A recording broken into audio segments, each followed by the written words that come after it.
Programang ito ay rated SPG, striktong patnubay at gabay ng magulang ang kailangan. Isang mapagpalang araw, kapamilya.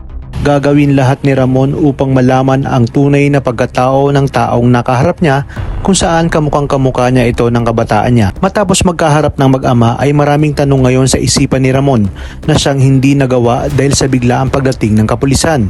Kanya-kanyang pulasan ang mga Red Phoenix, ganon din si Ramon kasama ng kanyang mga tauhan. Pinuntahan naman agad ni Amanda si Tanggol upang sabihin na napuruhan si Supremo. Ngunit ayaw pa rin magpaawat ni Tanggol at patuloy na hinahabol si Ramon hanggang sabihin ni Mang Berting na may paparating na mga parak.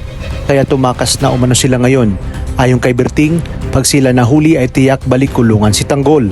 Kaya naman pumayag na rin si Tanggol at dito muli silang nagkita ni Ramon habang papatakas. Magpapaputok pa sana si Bullet sa sasakyan ni Tanggol, ngunit pinigilan ito ni Ramon dahil pala isipan pa rin sa kanya kung bakit kamukhang kamukha niya ito ng kabataan niya. Sa kanyang pagbalik ng mansyon ay mainit ang kanyang ulo na sinabi sa kanyang papa na na-set up sila ng mga Red Phoenix at ginawang pain si Mr. Tolentino, kaya malaking halaga ang nawala sa kanila. Ipinangako niya na pagbabayarin niya ang mga Red Phoenix, lalo pat nalaman niya na rin na miyembro nito si Edwin at ang mga batang tondo.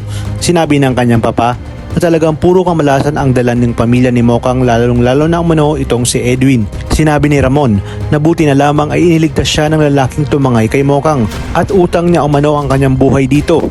Sa kabila ng ramdam niya ang galit ito sa kanya, pinagbibintangan umano siya nito na siyang pumaslang kay Mokang. Tinanong naman ni Don Julio kung bakit hindi tinuluyan ni Ramon. Ayon kay Ramon, nang nakaharap niya ito ay para nga siyang nananalamin at nakita niya na rin ito sa nakaraan nilang engkwentro na kasama nga si Greg.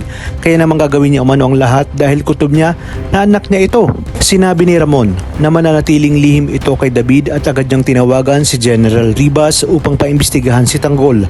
Naghihinala nga si Ramon na hindi niya anak si David, lalo pa nang naramdaman niya muli ang lukso ng dugo kay Tanggol. Ibig sabihin umano, kung talagang anak na ito ay malaki ang kasalanan niya dahil pinakasalan niya ang taong pinakamamahal nito na si Mokang, ngunit hindi niya naman umano alam.